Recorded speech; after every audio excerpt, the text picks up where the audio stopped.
Hello everyone, it is I, the Fable of Fables, your new best friend. Today we're reacting to even more Transformers. Ooh, spooky. This time a Halloween-themed episode of 2021 one, the Horrorcons. I think I did this video before, but the video was broken, so let's go.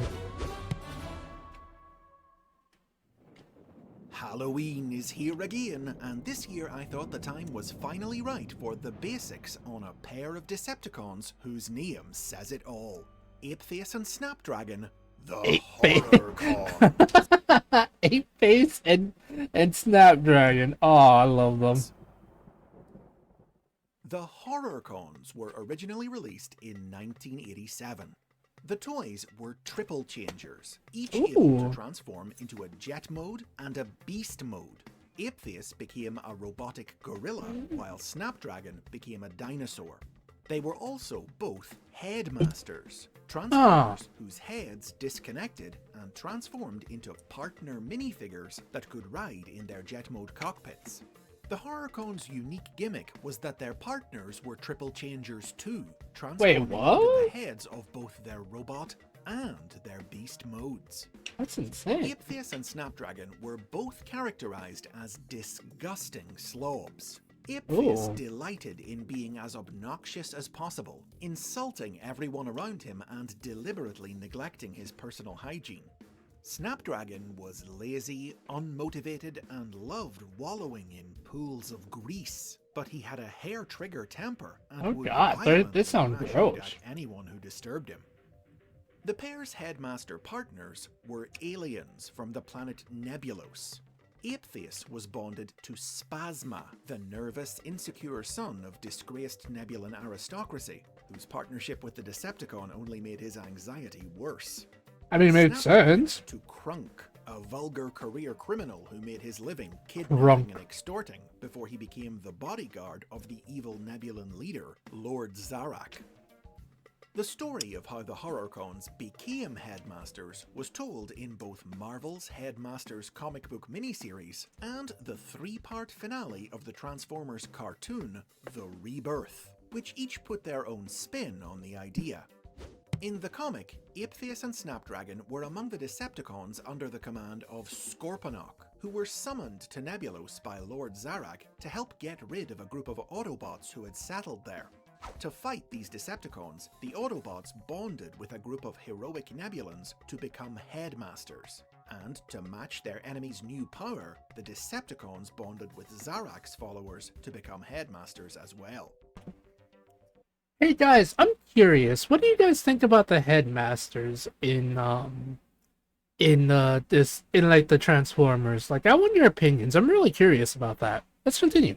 The Horrorcons went on to appear on and off in minor roles in the regular Marvel comic book and in exclusive stories written for the United Kingdom's version of the title for the next few years, before eventually meeting their ends in the comic's final issues. Oh damn. Apeface was destroyed when Cybertron was attacked by the monster planet Unicron. No, not Snapdragon was taken Unicron. out by the Autobot Blaster. I don't The miss story them. was broadly similar, with the Decepticons pursuing a group of Autobots to Nebulos. During their first battle there, Snapdragon mauled the Autobots' human ally Daniel Witwicky, leaving him on the brink of death. Not The with Wiki. Autobots and Nebulans' ensuing efforts to devise a mobile life support system to save Daniel's life helped to inspire the creation of Headmaster technology. Yeah. Apeface vocally objected to the idea of becoming a headmaster, but was quickly put in line by his commander Cyclonus and submitted to the process. Apeface and Snapdragon's story unfolded very differently in Japan, where The Rebirth wasn't aired, and instead an original animated series was produced, Transformers The Headmasters, which reinvented the headmaster concept for the Japanese market. In this series, Spasma and Crunk didn't exist.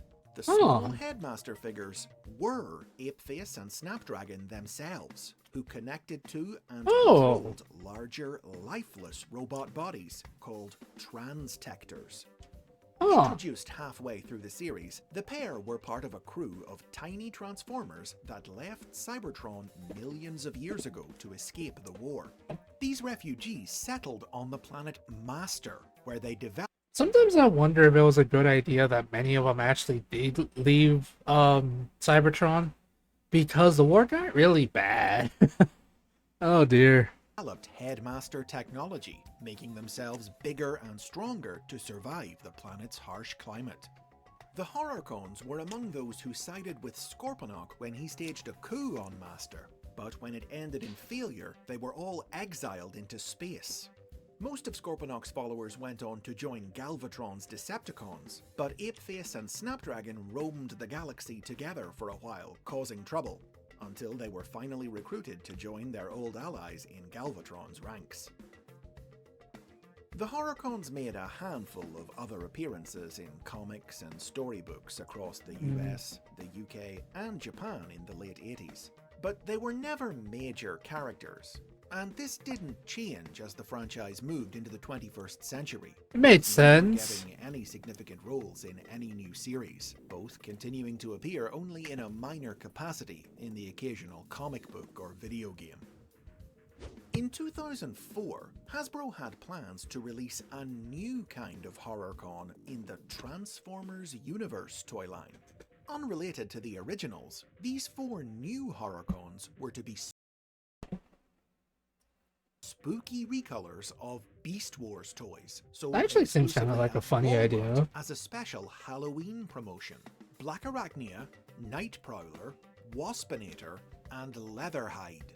But their release was cancelled, and so for 30 years, the only new Horrorcon toy was the Apeface released in 2016's Titan's Return, Freaking which Apeface. wasn't a full-size figure, but a small Titan Master robot that transformed into Apeface's head, which could connect to the larger figures in the series. He came with a miniature battle mech based on his original body that converted into a gorilla, a jet, and a gun larger figures could hold. When this figure was released in the Japanese Transformers Legends toy line, it allowed Apeface a brief turn in the spotlight in the tie-in Legends manga. The comedic comic strip featured the version of Apeface from the Headmasters anime, and detailed how, after his trans tech was Terrorize. destroyed, the tiny Horrorcon dedicated himself to mastering telekinesis, which he then used in an attempt to overthrow Megatron, only to be foiled by the intervention of Laserbeak. Oh my god. Every time. Eventually, over 3 decades after their introduction, the Horrorcons finally received full and proper brand new toys in the War for Cybertron trilogy. First Apeface Ooh, in look at them. 2019's Oh, Siege nice. toy line, then Snapdragon in 2020's Earthrise. The figures were faithful updates of the originals, complete with all 3 modes and Headmaster partners. The Titan's Return Apeface toy could even connect to the new figure. Where it had been based on the head of the original toy, the Siege Apeface's head was based on his cartoon appearance. Following the release of these new figures, Apeface has been making recurring appearances in IDW Publishing's comic books. As a former gladiator who joined up with the Decepticons after Cybertron's government shut down the arenas and his attempts to take the fights underground failed. And both Horrorcons have also been added to the Earth Wars mobile game, which Holy crap, those designs look pretty cool. is particularly notable in Snapdragon's case. See, when Snapdragon's Earthrise toy was originally announced, it was promoted not as a Decepticon, but as an unaffiliated mercenary. By the time the toy was actually released, this idea had been dropped, and Snapdragon was sold as a Decepticon like normal. But Earth Wars brought the idea back, depicting Snapdragon as an ex-Decepticon who had left Megatron's forces to strike out on his own as a soldier for hire. Though they may never have been the biggest or most significant characters, the Horrorcons remain cult favourites with fans, equal parts exciting, disgusting, and of course, horrifying. I love their names, guys. I love their names. Snapdragon and Apeface. Just sounds so silly to me. Anyway, if you like this kind of content, please do like, comment, and subscribe. Make sure to check out Chris McFreely. Without him, we wouldn't be able to learn about all this either. If you want to support me, I do have a Patreon. Links will be in the description. Only do so if you're feeling generous. If not, that's completely fine. I will probably have to rob you guys soon. So anyway, love you. Bye. I'm joking, by the way. I'm actually joking. I mean, unless